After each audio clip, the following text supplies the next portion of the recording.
Well, I'd always been aggressive in my thought about business, and so East Harding was my great vehicle for meeting developers, learning how to develop real estate. I learned from being a contractor that real estate developers really didn't know anything about construction, so I leveraged that to my advantage by being partners in real estate projects with developers, and I could bring a lot of knowledge to the table about how to keep their project in budget because of my construction knowledge. So I I was always trying to add more things to my construction and my business, and so I had purchased a company actually in Rogers called AMO Electric, and I owned that for 10 years, and it sold electrical supplies. And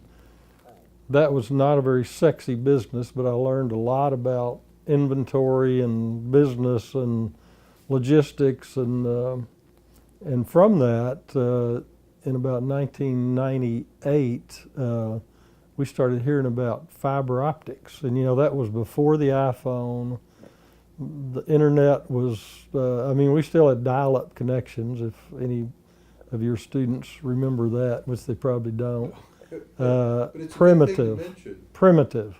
And so technology was just starting, and I didn't like the electrical supply business that had no pizzazz to it. And I heard about fiber cabling, and it was so hard to splice. And at that time, we were building the convention center down here, and one of our subcontractors was drilling a pier, and he drilled a 2-foot hole through the concrete bank of fiber optic cables going to North Little Rock and shut off almost the entire city. So fiber optics came immediately to the forefront of my mind when I saw the news people down there and wondered what had happened. And I didn't stop as I drove by because I didn't want to talk to them at the time. But they had to splice all this fiber, and it was so time consuming and took a lot of technical knowledge. And I said, I wonder if my electrical business could sell fiber cabling. So from that, I started looking into how that really worked, and I ran across a woman that owned the business called Advanced Cabling, and she had 3 people working for her. And I met her at a luncheon, and after the lunch, I asked her to come by, and she came to my office, and thinking I was going to give her some business, and I said, I want to buy your company. And after her shock wore off, she agreed to sell me the majority interest in the company. And like I said, it had 3 employees at the time, and not all they did was pull cabling. And at that time there was fiber, and then copper was used also. But the whole idea of video and data over copper was just beginning. So the cable companies and the telephone companies were all challenging each other about how they were going to get more revenue out of each copper line they had into the home. And we started doing cabling, and we did a little bit of fiber, and then my goal immediately was to add more disciplines to that business that would up our technological expertise so we could do things that other people couldn't. I didn't want a low barrier of entry in my company. I wanted a company that had a high barrier of entry that would keep out the small companies and the 1 or 2 or 3 man companies or 3 women companies.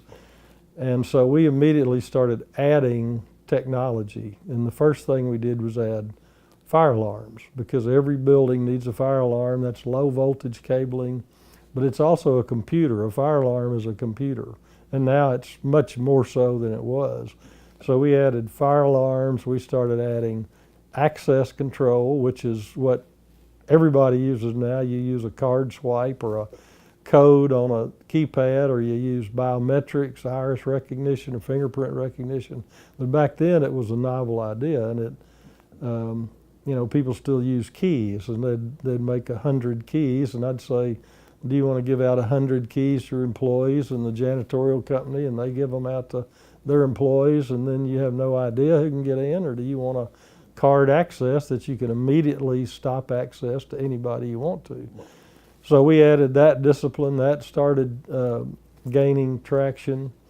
And then in 2001, of course, September 11th happened, and that changed the whole outlook of security. And that's when people started talking about cameras, which back then it was hard to find a good color camera. A lot of it was analog instead of digital. So we added cameras. We kept upgrading our offerings. We got to be dealers for cameras, for software systems that did access control, and so kept growing, relatively slowly. Our first year in business, we did about $400,000 worth of business with 3 people, so pretty small company. Then we got up to a couple of million after 5 or 6 years. And then of course, everybody had a phone, but back then you had a flip phone, which a lot of people won't remember. But in 2008, the iPhone came out. Well, that was a game changer for data transfer as well as the beginning of disruptive technology, which is what the iPhone was, actually what the iPad was. iPod. That just changed the whole scope of the world when people could start trading data on this phone. And of course, the first iPhone was kind of like a dial-up connection. It was remarkably slow. In fact, if you saw it now, you wouldn't believe it. But as that technology got better and more people tried to copy it, that brought about the need for data in businesses more and more. So we upgraded our ability to do wireless systems. We added nurse call. We still did cabling, but cabling turned into, instead of 3 cables, it turned into a bundle of cables, maybe 2 feet thick, for hospitals and data centers and any kind of business that needed a huge transfer of data. And then the demand for bandwidth, a T1 line used to be the end all of bandwidth. Well, now people have, I don't even know what's after a T1 line, but that's nothing. And so just that whole demand for low voltage data transfer and bandwidth really fueled the demand for our business. And our goal was to train our people, to have certifications that no one else did, to have good brands, represent good brands, and be able to respond to any need that a client had in low voltage. We didn't just do cabling or just do cameras, and we didn't just do nurse call. We did all of it. So as the construction industry and construction projects learned the value of the data part of a building, they turned to us more and more because we could supply all of it. They wouldn't have to go to 5 or 6 subcontractors. Plus, we had the knowledge to design their systems and install it on their timeline and in their budget. So it just snowballed with a lot of, I was a little bit smart and really lucky with all of the timing of what happened. I was one of the first ones that would put a line item in for security or cabling. And inevitably, our customers would say, "What's that for?" And we might put $1,000. Well, we'd tell them it was for cabling, and they'd inevitably say, "I thought the phone company did that."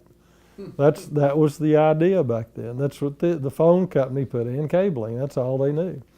So my knowledge of how a construction budget went together helped me show my owners that there was actually discipline in their project that was technology.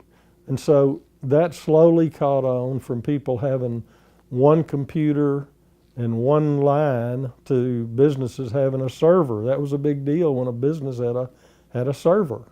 And so as that grew and direct connect broadband connections came up, the demand for our business just kept increasing, and I could talk about it in my construction projects, and I could coach my guys at Advanced Cabling about how to present this in the projects they were trying to win. So my construction experience helped me immensely in not only particulars about cabling in the business, but just about how to run a business and what people expect. And in fact, that's when Advanced Cabling was something that I wasn't there every day. I didn't run it. I didn't really know a lot about it, to tell you the truth, but I knew how to run a business.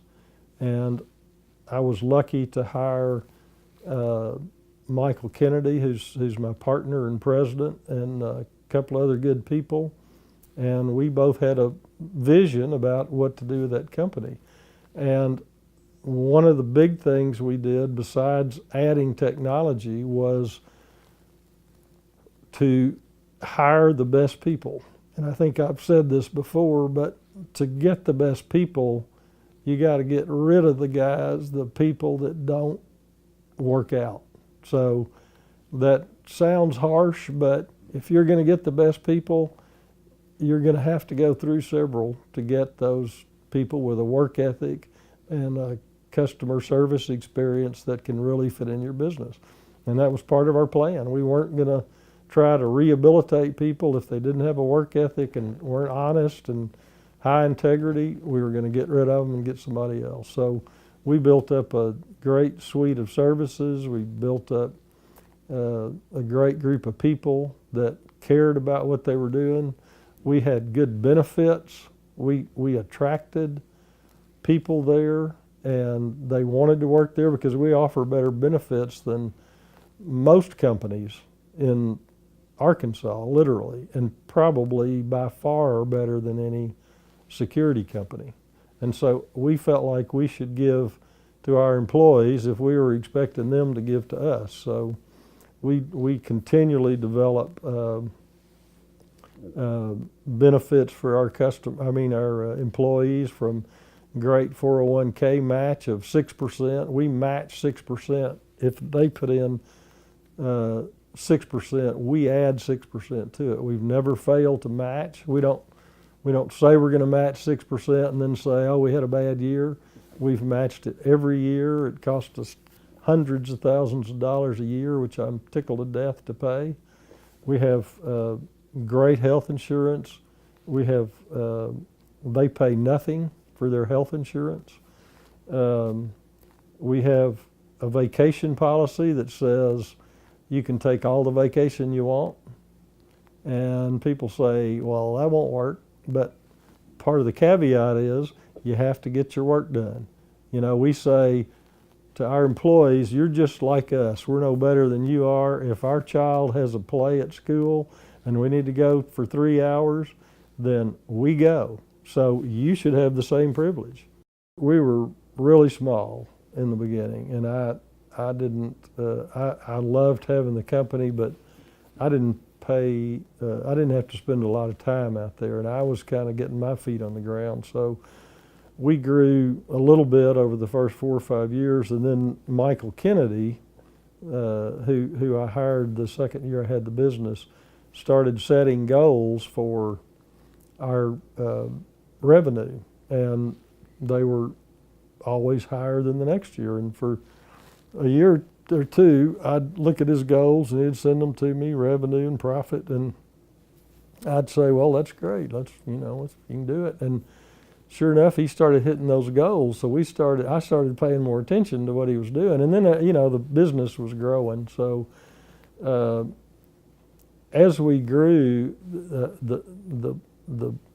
and again, I had a lot of business experience with East Harding, 30 years of it at that time. So I knew a lot of things because I'd made all the mistakes you can make. And since I wasn't out there day to day, I could step back and look at it at a higher level. You can get work, you can get all the work you want if you're cheap, but that's not the kind of work I wanted. And I told them in the beginning, I don't want that. And we had some periods of time that we had these bad jobs, and we had to, I had to sit down and reinforce the idea that we do not want work that does not have a profit in it. We do not want volume. And when you have a bad project, you should know it within about a week of when you start that project.